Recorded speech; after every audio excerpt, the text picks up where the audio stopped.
The Forgotten Civil War Hospital, uncovering bravery and loss. Buried beneath the battlefield.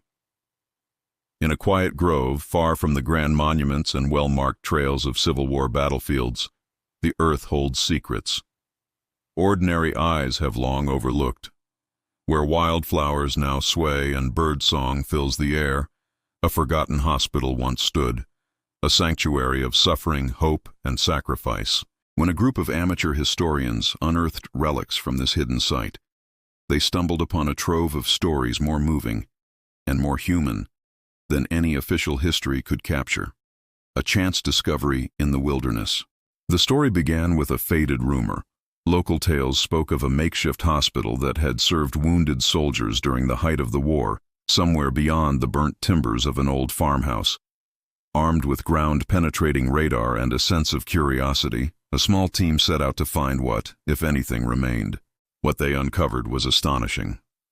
Beneath layers of soil and leaf litter, the metal detector's insistent beeping led to a cluster of objects. A set of bone-handled surgical tools, a battered canteen, a handful of tarnished buttons, and most hauntingly, a blood-stained scrap of uniform. Scattered nearby were fragments of letters, barely legible, and a locket holding a faded miniature portrait. This forgotten field hospital, far from glory and ceremony, was once a crossroads for hundreds of lives, each relic carrying an untold story of courage and heartbreak. The surgeon's tools, bravery in the face of despair. Among the most poignant discoveries were the surgical instruments, bone saws, forceps, and needles, worn smooth by desperate hands. These were not the sterilized tools of modern medicine, but implements stained with the memory of triage under fire. The hospital surgeon, whose name is lost to time, would have worked tirelessly, his every decision a matter of life and death. One item stood out, a scalpel etched with the initials E.W.B. After some research, the team traced it to Dr. Elijah W. Barker, an assistant surgeon attached to a Union regiment. Letters later found in a tin box offered a rare glimpse into his world. "I am haunted by the faces," he wrote, "but we do what we can. There are small mercies in every day, a life saved, a pain eased, a letter sent home." The canteen and the locket, unseen acts of sacrifice. The battered canteen bore the carved initials J.T. and the date 1864.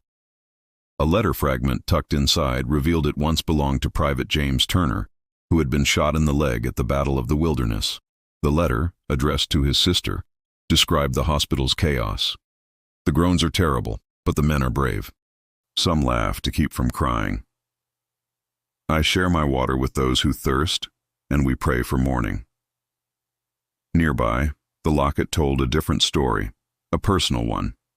Its delicate chain and tiny portrait belonged to a young nurse, Mary Catherine Lowe, whose name was found on a scorched page of the hospital's register. Her letters, written in a precise, looping hand, spoke of sleepless nights tending to wounded strangers. "Mother, I am needed here. The men call me Angel. I am frightened, but I stay," she wrote. Letters from the edge, voices lost to history. Perhaps the most powerful finds were the fragments of letters. Some never sent, their ink blurred by tears or rain. In one, a soldier named Andrew pleaded for forgiveness. "If I do not return, know I tried to be brave. Remember me with kindness."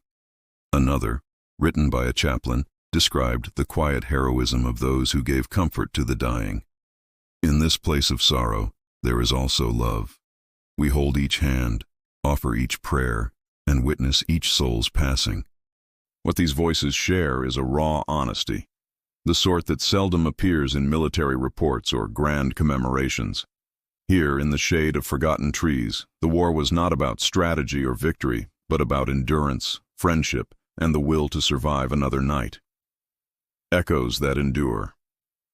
Today, the site of the forgotten hospital is marked only by a small stone and a simple plaque, placed by the historians who brought its story to light. Visitors come quietly, some leaving flowers or notes, others just pausing in silence. The relics found there, now housed in a local museum, are displayed not as trophies, but as reminders of the ordinary and extraordinary people who passed through this humble sanctuary. The true legacy of the forgotten Civil War hospital is not in the objects themselves, but in the voices they restore. These are the stories of men and women who faced darkness with courage, whose sacrifices were recorded not in official histories, but in the soil, the letters, and the memories of a place that time almost erased.